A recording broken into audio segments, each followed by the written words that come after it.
Mémorisation de l'exposition. Alors on a la possibilité de mémoriser l'exposition à partir du bouton du déclencheur. Alors comment ça va fonctionner?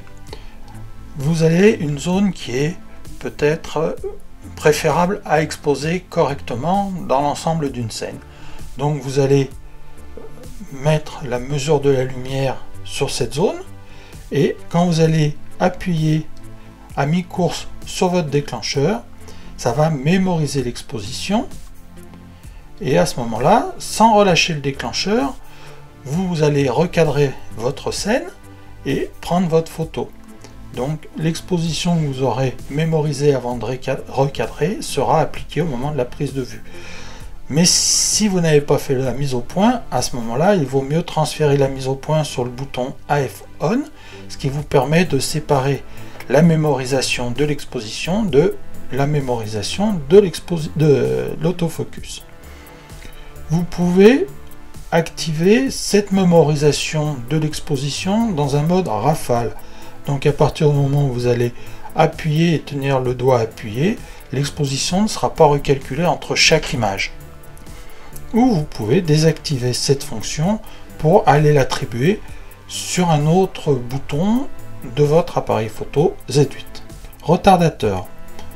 Retardateur, on va l'utiliser par exemple pour faire des photos sur pied, quand on veut photographier un groupe et qu'on veut être présent sur le groupe, ou quand on n'a pas de déclencheur par télécommande ou de déclencheur par fil, pour éviter, quand on fait des photos en pose longue, de faire bouger l'appareil photo au moment où on appuie sur le déclencheur.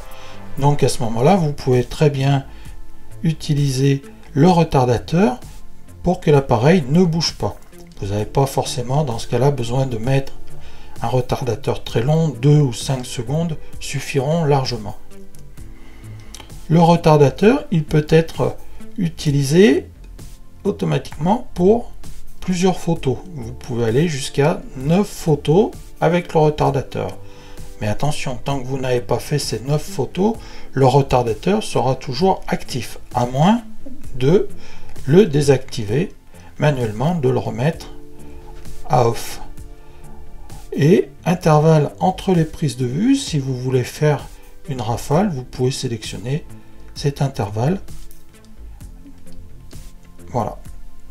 Donc pensez bien, si vous faites des photos en pose longue et que vous n'avez pas de déclencheur filaire ou de déclencheur télécommande, utilisez bien le retardateur pour éviter d'avoir un risque de flou de bouger au moment du déclenchement. Délai d'extinction.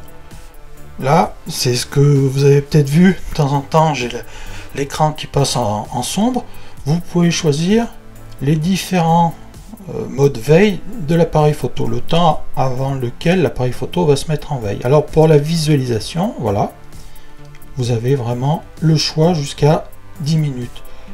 Alors 10 minutes, ça peut être intéressant si vous faites un travail sur pied et que vous attendez, vous bougez des objets, vous suivez quelque chose et que vous ne voulez pas que votre appareil, votre écran arrière s'éteigne pendant cette opération.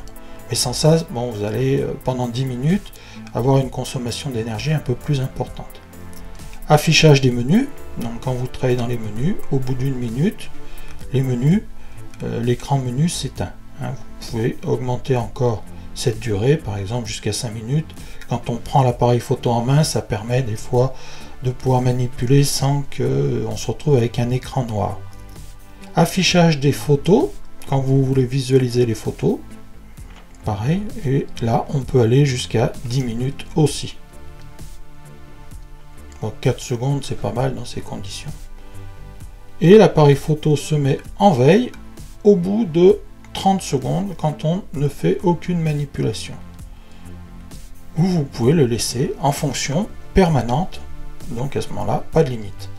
Attention, tant qu'il ne passe pas en veille, il va y avoir une consommation d'électricité de la batterie qui sera quand même un peu importante et ça va réduire votre autonomie en cas de sortie, surtout quand il va faire froid avec la saison d'hiver qui attaque. Voilà pour cette nouvelle partie et après on va aller voir le menu des cadence, prise de vue et affichage dans un prochain tuto. Merci.